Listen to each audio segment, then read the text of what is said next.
अस्सलाम वालेकुम बेटा chapter number 5 circular motion and rotational motion इसके कम्पिटिटिव एग्ज़ाम के एमसीक्यूज़ को डिस्कस कर रहे थे हम अपने सबका कुछ लेक्चर्स के अंदर। दो टॉपिक बेटा बार बार कवर कर रहे थे, एंगुलर वेलोसिटी, एंगुलर एक्सेलरेशन। इनसे मुताल्लिक़ काफ़ी सारे कम्पिटिटिव एग्ज़ाम के एमसीक्यूज़ को हमने डिस्कस किया था।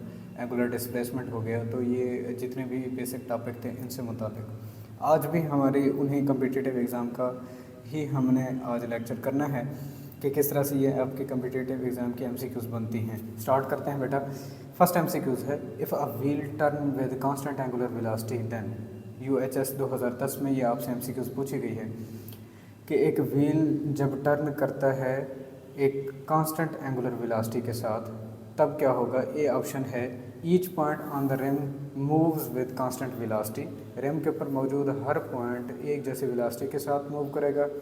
बी ऑप्शन है, each point on the rim moves with constant acceleration, कि रिम के ऊपर मौजूद हर पॉइंट कांस्टेंट एक्सेलरेशन के साथ हरकत करेगा।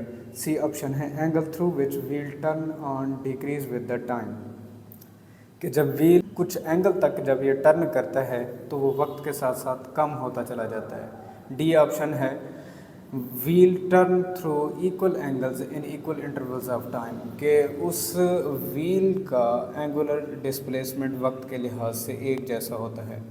तो कांस्टेंट एंगुलर वेलोसिटी के साथ व्हील मूव कर रहा है तो सिंपली बेटा इसके पास कांस्टेंट एक्सेलरेशन होगा। बी ऑप्शन आपका करेक्ट है। सेकंड एमसीक्यूज है, a boy suddenly comes and sit on the circular rotating table, what will remain conserved. UHS 2010 में आपसे ये एमसीक्यूज़ पूछी गई है कि एक चाइल्ड है, एक बॉय है, एक बच्चा है जो आके अचानक से एक सर्कुलर रोटेटिंग टेबल के ऊपर आकर बैठ जाता है। तो इस तरह के चाइल्ड के लिए बेटा कौन सी चीज़ कंजर्व रहेगी। तो बेटा एंगुलर मोमेंटम। ठीक है बेटा, एक रोटेटिंग बॉडी के लिए हमेशा उसका जो एंगुलर मोमेंटम होता है वो कंजर्व रहता है। ये आपके पास ए ऑप्शन करेक्ट है। थर्ड एमसीक्यूज है, 10 seconds after an electric fan is turn on the fan rotate eight 300 revolution पर minute, it's average angular acceleration is. UHS 2011 में ये आपसे एमसीक्यूज पूछी जा चुकी है कि एक इलेक्ट्रिक फ़ैन को जब ऑन किया जाता है तो 10 सेकंड के बाद ये 300 रेवोल्यूशन पर मिनट की एंगुलर स्पीड के साथ हरकत कर रहा होता है। तो उसका एवरेज एंगुलर एक्सेलरेशन क्या है ये हमने बेटा बताना है। तो फार्मूला बेटा हमारे पास एंगुलर एक्सेलरेशन बराबर होता है ओमेगा एफ, यानी कि final angular velocity minus initial angular velocity divided by time. अब फाइनल एंगुलर वेलोसिटी तो उसकी 300 रेवोल्यूशन पर मिनट उसने हमें बताई। इब्तदाई तौर पर रेस्ट पे था तो उसकी इनिशियल एंगुलर वेलोसिटी 0, टाइम बेटा उसने हमें कहा है 10 सेकंड। तो यहाँ से अल्फ़ा बेटा आपके पास बनेगा 30 और रेडियन पर सेकंड स्क्वायर के अंदर ऑप्शन है बेटा आपके पास एक करेक्ट। तो चूँकि यहाँ पर बेटा वेलोसिटी आपको रेवोल्यूशन पर सेकंड के अंदर दी गई थी तो यहाँ भी रेवोल्यूशन पर सेकंड स्क्वायर इसको लिखा जाएगा। तो 30 रेवोल्यूशन पर सेकंड स्क्वायर, सी ऑप्शन आपके पास करेक्ट आता है। फोर्थ एमसीक्यूज है, the period of circular motion is given by. UHS 2011 में ये आपसे एमसीक्यूज पूछी जा चुकी है कि किसी भी सर्कुलर मोशन के लिए पीरियड का रिलेशन क्या है, कि टाइम पीरियड का रिलेशन क्या होगा वो हमने बताना है बेटा। ए ऑप्शन है, टी बराबर है R V, time period radius और लीनियर वेलोसिटी का हासिल ज़रब होता है। B option, time period angular velocity और उसके वेट का हासिल ज़रब होता है। C option, time period 2 pi omega के साथ मल्टीप्लाई करने से हासिल होता है। डी ऑप्शन, टी आपके पास है 2 पाई डिवाइडेड बाई ओमेगा। तो बेटा आपके पास ओमेगा बराबर होता है 2 पाई एफ, एफ को 1/t लिखते हैं। तो यहाँ से डी ऑप्शन आपके पास करेक्ट होगा। टाइम पीरियड और एंगुलर स्पीड के दरमियान में ये रिलेशन आता है 2 pi divided by omega. Fifth MCQs है, which remains constant when the earth revolve around the sun. UHS 2012 में आपसे ये एमसीक्यूज पूछी जा चुकी है कि जब हमारी अर्थ सन के बाहर रिवॉल्व करती है यानी कि सर्कुलर मोशन में है तो कौन सी चीज़ उसकी कंजर्व रहती है। तो बेटा यहाँ पर आपके पास फिर से वही चीज़ कि इसका जो एंगुलर मोमेंटम है बेटा वो कंजर्व रहता है। सिक्स्थ MCQs है a stone is wired in a vertical circle at the end of string. When the stone is at the highest position, the tension in the string is. ECAT 2010 में आपसे MCQs पूछी जा चुकी है कि बेटा एक पत्थर है जिसको एक धागे के साथ बांध के एक वर्टिकल सर्कल के अंदर मूव कराया गया। अब वो हमसे सवाल कर रहा है कि जब ये स्टोन अपनी हाईएस्ट पोजीशन के ऊपर पहुंचता है तो उस वक्त टेंशन क्या कुछ होगी। तो इसके लिए बेटा हमने डायग्राम बना लेनी है। हियर इज़ हमारे पास एक स्टोन है जिसे एक धागे की मदद से, ये स्टोन हो गया बेटा, ये सेंट्रल पॉइंट, ये धागे से आपने इसको बांधा हुआ। अब यहाँ गौर कीजिएगा, कुछ पोजीशंस मैं यहाँ पर बनाने लगा हूँ, इन पोजीशंस को नोट कर लीजिए क्योंकि ये बार बार आपके MCAT या बाकी जितने कम्पिटिटिव एग्ज़ाम हैं उनके अंदर बार बार पूछी गई है। बेटा यहाँ गौर कीजिए, टेंशन यहाँ मौजूद रहेगी जबकि उसका वेट बेटा यहाँ होगा इस पॉइंट के ऊपर। ये हाईएस्ट पॉइंट है, हाईएस्ट पॉइंट के ऊपर बेटा इसको देखना चाहें तो हाईएस्ट पॉइंट के ऊपर टेंशन भी बेटा डाउनवर्ड डायरेक्शन में होगी और इसका वेट भी बेटा डाउनवर्ड डायरेक्शन में होगा। इस पॉइंट पर आ जाएं बेटा, इस पॉइंट पर टेंशन की डायरेक्शन ये है, सॉरी टेंशन की डायरेक्शन बेटा इस तरफ होगी यानी कि टूवर्ड्स द सेंटर, और वेट इसका यहाँ मौजूद होगा। यहाँ पर बेटा इस पॉइंट के लिए जब इसको लिखना चाहेंगे तो इस पॉइंट के ऊपर यहाँ टेंशन अपवर्ड डायरेक्शन में होगी जबकि उसका वेट डाउनवर्ड डायरेक्शन में एक्ट कर रहा होगा। तो ये कन्फिग्रेशंस अपने जहन में रखिए। आपके पास ये बेटा होता है आल्टीट्यूड और ये होता है लैटिट्यूड। तो ये दो लफ्ज़ आपने याद रखने हैं कि आल्टीट्यूड के ऊपर किस तरह से वेट और टेंशन के दरमियान में रिलेशन होता है और लैटिट्यूड के लिए किस तरह से वेट और टेंशन का आपस में रिलेशन होता है। ये मोस्ट इम्पॉर्टेंट रिलेशन हैं जो कि बारहा आपसे ये अर्थ के बारे में या फिर किसी एक सर्कुलेटिंग बॉडी के लिए ये बार बार आपसे सवाल पूछे गए हैं। अब वो हमसे कह रहा था कि वर्टिकल प्लेन में ठीक है मूव कर रहा है, हाईएस्ट पोजीशन के ऊपर देखें वेट और टेंशन दोनों सेम डायरेक्शन में है। तो यहाँ पर बेटा आपके पास हमने बताना था A मैक्सिमम, B 0, C आपके पास equal to the weight of the stone, D आपके पास option less than the weight of the stone. अगर गौर करना चाहें तो टेंशन बेटा वेट के बराबर ही है, एक जैसी ही है, दोनों एक ही डायरेक्शन में लग रहे हैं। तो आपके पास बेटा क्या होता है, ये C ऑप्शन आपका करेक्ट है। 7th MCQs है, a body can have constant velocity when it follows a. ECAT 2010 में ये आपकी MCQs आई हुई है कि जब कभी भी जिस्म कांस्टेंट वेलोसिटी के साथ हरकत कर रहा होता है तो वो किस तरह की मोशन में होता है। ए ऑप्शन है इलिप्टिकल पाथ रहेगा उसका, बी ऑप्शन है सर्कुलर पाथ उसका रहेगा, सी ऑप्शन है पैराबोलिक पाथ रहेगा, डी ऑप्शन है रेक्टिलिनियर पाथ रहेगा। तो हमेशा याद रखिए बेटा सर्कुलर मोशन में तो हर लम्हा डायरेक्शन ऑफ मोशन बदल रही है, तो इस तरह से तो कभी इसकी वेलोसिटी कांस्टेंट नहीं रहती।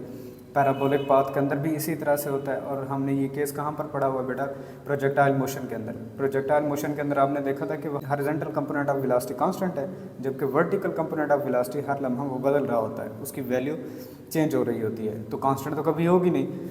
इलिप्टिकल पाथ के लिए भी यही केस बन जाता है। तो डी ऑप्शन आपके पास, जब भी जिस्म ख़त मुस्तकीम में यानी कि एक स्ट्रेट लाइन के अंदर रेक्टिलिनियर पाथ के ऊपर हरकत करता है तो उस वक्त उसकी कांस्टेंट वेलोसिटी हो सकती है। ये केस हमारे पास बन जाता है। 8th MCQs है, a body moves along the circumference of a circle completes 2 revolutions if the radius of the circle is r, total angular displacement covered by the body is. ECAT 2011 में आपसे ये MCQs पूछी गई है बेटा कि एक जिस्म है जो कि किसी एक सर्कल के सर्कमफेरेंस के ऊपर हरकत करते हुए अपनी 2 रेवोल्यूशंस को पूरा करता है। अब अगर सर्कल का रेडियस हमारे पास r हो तो उसका टोटल एंगुलर डिस्प्लेसमेंट कितना होगा। सीधी सी बात है बट सर्कल के रेडियस के ऊपर ना जाए, एंगुलर डिस्प्लेसमेंट बताना है तो 2 रेवोल्यूशंस कर रहा है, हर रेवोल्यूशन में बेटा 2 पाई रेडियन डिस्प्लेसमेंट कवर करेगा। तो 2 पाई को 2 पाई से मल्टीप्लाई करेंगे तो 4 पाई स्क्वायर, डी ऑप्शन आपके पास करेक्ट है।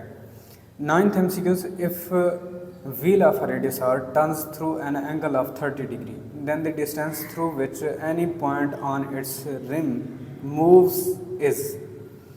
ECAT 2012 में आपसे ये MCQs पूछी जा चुकी है बेटा कि एक व्हील है जिसका रेडियस r है और ये 30 डिग्री एंगल टर्न कर जाता है, यानी कि हमें वो एंगुलर डिस्प्लेसमेंट उसका बता रहा है।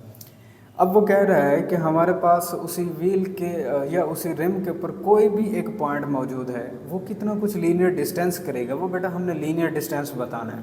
तो आपका एमसीक्यूज़ के अंदर बेटा हम कर चुके हैं 30 डिग्री π/6 रेडियन के बराबर होता है। अब π/6 और उसके साथ हमने रेडियस को मल्टीप्लाई कर लेना है, जस्ट सिंपली बी ऑप्शन आपके पास करेक्ट है। देखें ECAT 2012 में वही एमसीक्यूज़ हैं जो बार बार आपके दूसरे कम्पिटिटिव एग्ज़ाम में आ रही हैं, तो इसीलिए परेशान नहीं होना बेटा, वही एमसीक्यूज़ होती हैं, थोड़ा सा उनकी स्टेटमेंट को बदल देता है। पैटर्न मैं आपको प्रोवाइड कर रहा हूँ कि किस तरह से ये एमसीक्यूज़ बनती हैं। 10th एमसीक्यूज़ है, a body moves in a circular path of a radius r has tangential acceleration at and the centripetal acceleration AC. If the body is moving at constant speed, then what are magnitude of tangential acceleration and the centripetal acceleration are? ECAT 2013 में आपसे ये MCQs पूछी जा चुकी है कि एक body जो कि सर्कुलर पाथ जिसका रेडियस r है उसके ऊपर इस टेंजेंशियल एक्सेलरेशन और इस सेंट्रीपिटल एक्सेलरेशन के साथ हरकत कर रही है, अगर बॉडी की स्पीड कांस्टेंट कर दी जाए तो इनकी वैल्यूज़ क्या होगी, वो वैल्यूज़ बेटा हमने बतानी है। पहले तो बेटा हमने इन दोनों के रिलेशन, सेंट्रीपिटल एक्सेलरेशन हमारे पास बेटा v² डिवाइडेड बाई r, इसके बाद बेटा टेंजेंशियल एक्सेलरेशन हमने इसके बारे में पढ़ा हुआ है r अल्फ़ा।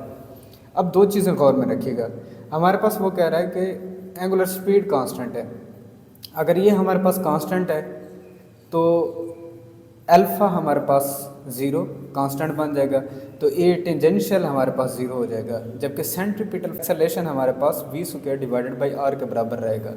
तो ये दो वैल्यूज़, टेंजेंशियल एक्सेलरेशन 0 और centripetal acceleration v² divided by r के बराबर होगा।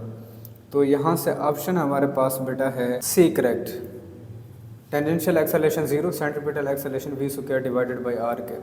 11th एमसीक्यूज़ है, an object of mass of 2 kg rotates at a constant speed in a horizontal circle of radius 5 meter.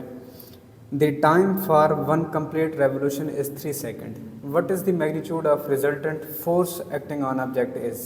ECAT 2018 में आपसे ये एमसीक्यूज़ पूछी जा चुकी है कि एक हमारे पास सर्कल है जिसका बेटा रेडियस है हमारे पास 5 मीटर और टाइम पीरियड उस बॉडी के लिए जो कि उस सर्कल के अंदर अपने एक रेवोल्यूशन को पूरा करती है, उसके लिए वो टाइम पीरियड है बेटा 3 सेकंड का।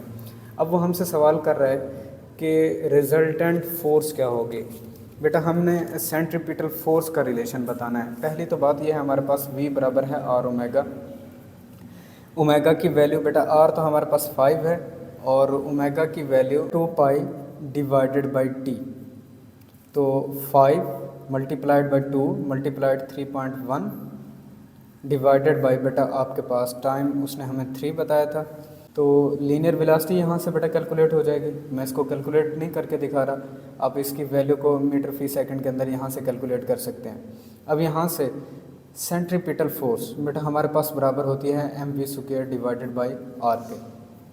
मास हमें उसने 2 बताया था, v की वैल्यू यहाँ से और r बेटा आपके पास है 5 और v की वैल्यू का बेटा आपने स्क्वायर करना है, तो यहाँ से आपके पास बेटा आई थिंक सो यहाँ से v आपके पास 10 पाई डिवाइडेड बाई 3 बनता है। अब 10 पाई डिवाइडेड बाई 3 लिखें, इसका स्क्वायर करेंगे तो आपके पास सेंट्रीपिटल फोर्स ये बराबर होगी बेटा 40 pi square divided by 9 Newton के। आपके पास ऑप्शन है बेटा बी करेक्ट। 12th एमसीक्यूज़ है, the angular velocity of the minute hand of a clock is. ECAT 2019 में ये आपसे एमसीक्यूज़ पूछी जा चुकी है कि किसी भी एक क्लॉक के मिनट हैंड की एंगुलर वेलोसिटी क्या कुछ होती है, वो एंगुलर वेलोसिटी बेटा हमने बतानी है। तो बेटा एक मिनट हैंड 1 मिनट में अपना एक कंप्लीट रेवोल्यूशन मुकम्मल करती है। अब एक रेवोल्यूशन के अंदर 2 पाई रेडियन उसका एंगल कवर करेगी, तो angular displacement divided by time 2 pi divided by 60, ये ए ऑप्शन आपके पास करेक्ट रहेगा। 13 एमसीक्यूज़ है, direction of linear velocity of a body moving in a circle is. ECAT 2019 में ये आपसे एमसीक्यूज़ पूछी जा चुकी है कि जब कभी भी बॉडी सर्कल के ऊपर हरकत कर रही होती है तो लीनियर वेलोसिटी की डायरेक्शन क्या होती है, हमेशा बेटा टेंजेंट टू द पॉइंट होती है। जिस भी पॉइंट के ऊपर बॉडी को आप देखना चाहेंगे वो वहाँ से टेंजेंट होगी, तो along the tangent B option आपके पास करेक्ट है। 14 MCQs, when a body moves in a circle, the angle between its linear velocity and angular velocity is always E CAT 2020 में आपसे ये एमसीक्यूज पूछी जा चुकी है कि सर्कुलर ट्रैक के ऊपर हरकत करते हुए जिस्म के लिए उसकी लीनियर वेलोसिटी और एंगुलर वेलोसिटी के दरमियान में किस तरह का एंगल बनता है। हमेशा याद रखिएगा बेटा, ये आपके पास अगर लीनियर वेलोसिटी हो तो ये टेंजेंट टू द पॉइंट होती है, और इस तरह से बेटा ये आपके पास होता है रेडियस, और यूँ आपने राइट हैंड रूल को लगाते हुए थंब जो है आपका वो जाहिर कर रहा होता है किसको, ये एंगुलर जितनी भी क्वांटिटीज़ होती हैं, तो अलॉन्ग दी एक्सिस होता है, इनके दरमियान में 90 का एंगल बनता है, तो ये एक दूसरे के साथ परपेंडिकुलर होती हैं। सी ऑप्शन आपके पास करेक्ट है। 15 एमसीक्यूज़ है।